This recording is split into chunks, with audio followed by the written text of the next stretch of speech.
24 अगस्त 2001 Toronto का Pearson airport रात की हल्की रोशनी में चमक रहा था। जैसे हर दिन होता था वैसी ही रौनक, वही भागदौड़। लेकिन किसी को नहीं पता था कि ये रात सैकड़ों लोगों की जिंदगी का सबसे यादगार और सबसे डरावना अध्याय बनने वाली है। एयर ट्रांस की फ्लाइट 236 पुर्तगाल के लिए तैयार खड़ी थी। कैबिन में 293 यात्री, कोई परिवार से मिलने जा रहा था, कोई छुट्टी मनाने, तो कोई उम्मीदों से भरे भविष्य की ओर। 13 क्रू मेंबर्स मुस्कुराते हुए यात्रियों का स्वागत कर रहे थे। कॉकपिट में बैठे थे 48 साल के अनुभवी कैप्टन रॉबर्ट पिशे, जिनके पास 16,800 घंटे की उड़ान का अनुभव था। उनके साथ थे 28 साल के तेज और focused first officer डर्क D Jaeger. रात 12:52 पर विमान ने टोरंटो की जमीन को छोड़ा और अटलांटिक के गहरे नीले आसमान में गायब हो गया। सब कुछ शांत था। कैबिन की मध्यम लाइटें, सोते हुए यात्री, मुस्कुराते क्रू मेंबर, नीचे अनंत महासागर, ऊपर तारे। मगर किसी को पता नहीं था कि इस शांति के भीतर एक ऐसा तूफान छिपा है जो आने वाले घंटों में 306 जिंदगियों को मौत के बिल्कुल करीब ले जाएगा।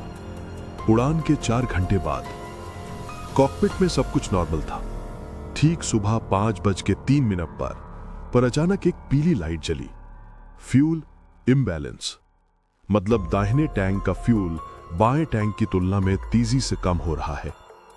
कैप्टन को लगा शायद सेंसर की गड़बड़ी होगी, ऐसा तो होता रहता है। उन्होंने स्टैंडर्ड प्रोसीजर के मुताबिक आदेश दिया, बाएं टैंक का थोड़ा फ्यूल दाहिने में शिफ्ट कर दो। पर उन्हें यह पता नहीं था कि दाहिने इंजन की फ्यूल लाइन में एक बेहद छोटा सा लीक शुरू हो चुका है और फ्यूल ट्रांसफर करना उसी लीक को और बड़ा कर देगा। अब हर मिनट लगभग 13 किलो जेट फ्यूल हवा में गायब हो रहा था।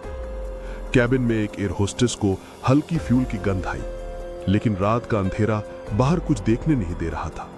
कॉकपिट में दोनों पायलट अभी भी असली खतरे से पूरी तरह अनजान थे। 30 मिनट बाद फ्यूल गेज तेजी से नीचे गिर रहा था।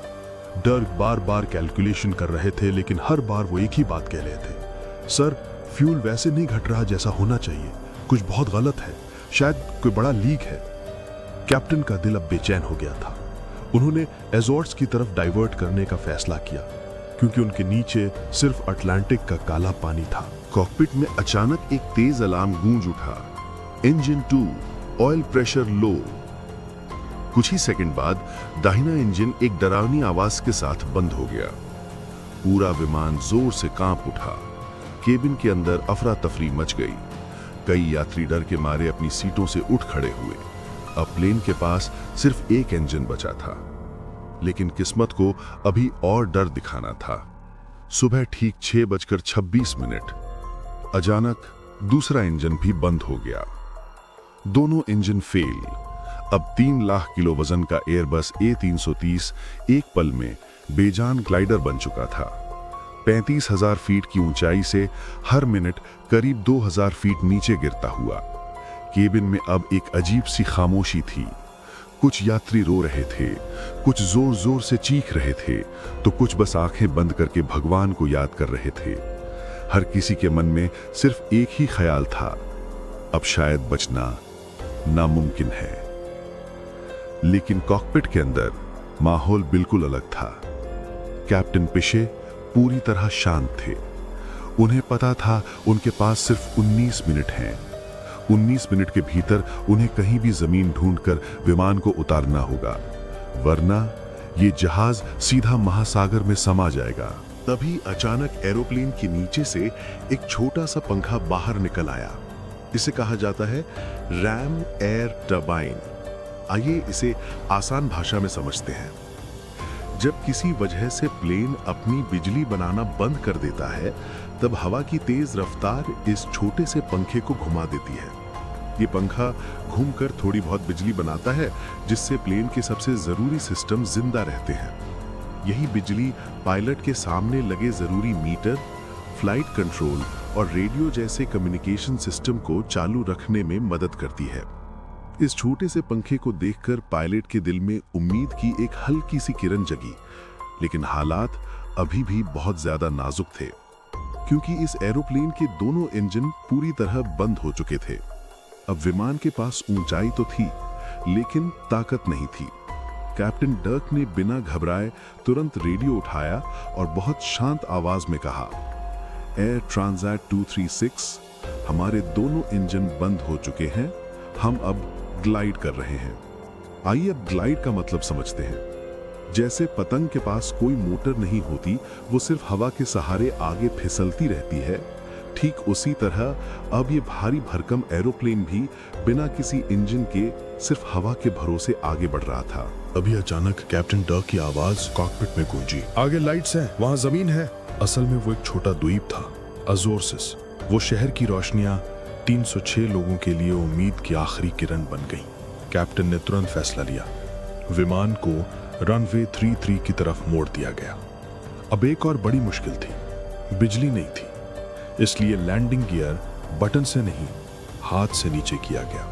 हर स्टेप में रिस्क था, गलती की कोई जगह नहीं थी। सुबह के ठीक 7:04 पर एयरबस A330 ने पहली बार जमीन को छुआ। एक जोरदार झटका लगा, ऐसा लगा जैसे पूरा आसमान हिल उठा। यात्री अपनी सीटों से जोर से चिपक गए। कुछ ने आंखें बंद कर लीं, कुछ ने आखिरी बार प्रार्थना की। अचानक टायर फट गए, रनवे पर चिंगारियां उड़ने लगी। तेज आवाजों ने खामोशी को चीर दिया। ये कोई आम लैंडिंग नहीं थी। बिना इंजन का ये विशाल विमान रनवे पर घिसटता चला जा रहा था। न रफ्तार पर पूरा नियंत्रण था, न रुकने की कोई गारंटी। हर किसी के दिमाग में सिर्फ एक ही ख्याल था, अब सब खत्म। लेकिन उसी पल कॉकपिट में बैठे पायलट ने हार मानने से इनकार कर दिया। सैकड़ों जिंदगियां उसके एक एक फैसले पर टिकी थीं। टूटते सिस्टम, फेल होते कंट्रोल और खत्म होती दूरी के बीच उस पायलट ने बहादुरी, अनुभव और अद्भुत संयम का परिचय दिया। और फिर जो नामुमकिन लग रहा था वो मुमकिन हो गया। विमान रुक गया, दरवाजे खुले और एक एक कर सभी लोग जिंदा बाहर निकले। उस दिन एक बड़ा हादसा नहीं हुआ, क्योंकि वहां मौजूद था एक सच्चा नायक, एक बहादुर पायलट। दोस्तों, ऐसे साहसी पायलट के लिए एक लाइक तो बनता ही है। और अगर आप हमारे चैनल पर नए हैं तो कृपया चैनल को सब्सक्राइब जरूर करें। हम फिर मिलेंगे एक नई सच्ची और रोमांचक कहानी के साथ। तब तक के लिए अपना ख्याल रखिए।